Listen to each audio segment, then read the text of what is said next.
नमस्कार, राष्ट्रबोध से मैं पवन केसवानी। क्या आने वाले दिनों में देश में हिंदू मुस्लिम के नाम पर ही चुनाव लड़ा जाएगा? क्या वोटों के ध्रुवीकरण के लिए राजनीतिक पार्टियां किसी भी हद तक जा सकती है? कर्नाटक में हाल में जो चुनाव हुए हैं उसके बाद कर्नाटक वक्फ बोर्ड के चेयरमैन शेख सादी का जो बयान आया है, जहां उन्होंने साफ तौर पर डंके की चोट पर यह स्वीकार किया कि चुनाव से पहले ही हमारी कांग्रेस से कमिटमेंट हो चुकी थी। वादा किया गया था कि डिप्टी सीएम दिया जाएगा। वैसे तो मुसलमानों के भरोसे ही कर्नाटक में सरकार बनी है। हम 5 मंत्री और 1 डिप्टी सीएम मांग रहे हैं। कायदे से तो हमारा ही मुख्यमंत्री बनना चाहिए। शेख सादी का यह बयान सोशल मीडिया में वैसे तो खूब वायरल हुआ। उसके बाद जिस तरह से हालात निर्मित होते जा रहे हैं, वहां आत्मचिंतन करने बैठी भारतीय जनता पार्टी को भी अच्छे से समझ में आ गया है कि किस तरह से अपने मूल विचार और मूल धारा से अलग हटकर जब खुद को नए ढंग से प्रस्तुत करने की कोशिश की गई तो हालात ऐसे ही विपरीत होते गए। जैसे कि पश्चिम बंगाल चुनाव के समय हुआ था, जय श्री राम बोलने पर ममता बनर्जी को चिढ़ लग जाती थी। तब हालात निर्मित हुए कि यहाँ राम नाम पर चुनाव लड़ा जाएगा।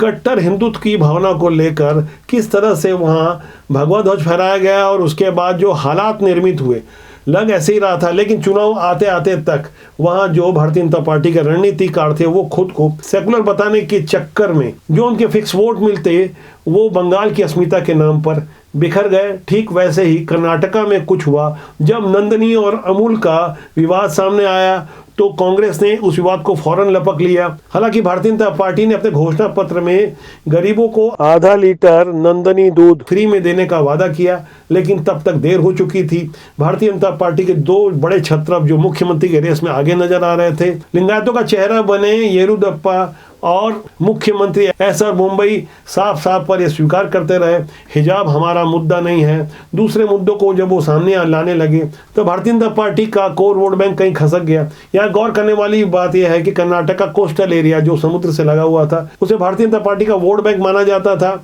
वहां से भी भारतीय जनता पार्टी को वोट नहीं मिले। बहुत आश्चर्यजनक तरीके से भारतीय जनता पार्टी जितनी कम सीटें लेकर के आई वो राजनीतिक पंडितों को भी हैरान कर गई। चुनाव के पहले जो भी सर्वे हुए थे वो भारतीय जनता पार्टी को 80 के आसपास सीट दिला रहे थे, लेकिन सीटें आई 65 के आसपास। यहाँ समझना होगा जिस तरह के हालात निर्मित किए गए और भारतीय जनता पार्टी अपनी धारा से हटते गई।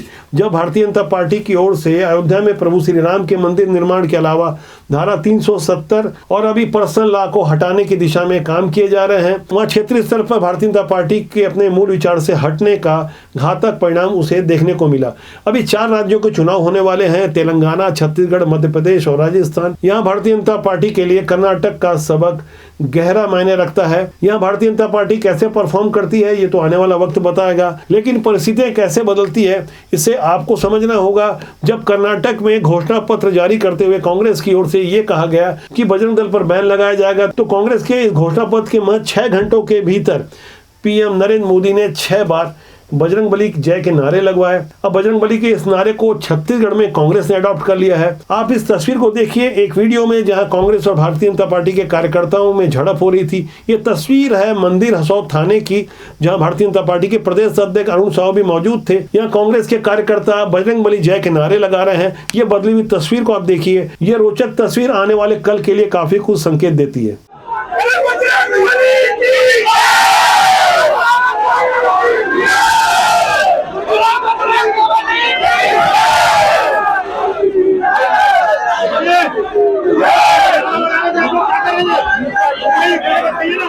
वैसे छत्तीसगढ़ को यहाँ के सीएम भूपेश बघेल प्रभु श्री राम का ननिहाल बताते हुए चंदखुरी में माता कौशल्या का मंदिर बना चुके हैं। भगवान श्री राम की कई और जगह मूर्तियां लगा चुके हैं। राम वन गमन पथ का निर्माण किया जा रहा है। सरकारी स्तर पर ऐसा पहला मौका होगा जहां कांग्रेस फुल पेज विज्ञापन भगवान श्री राम की फोटो के साथ देती है।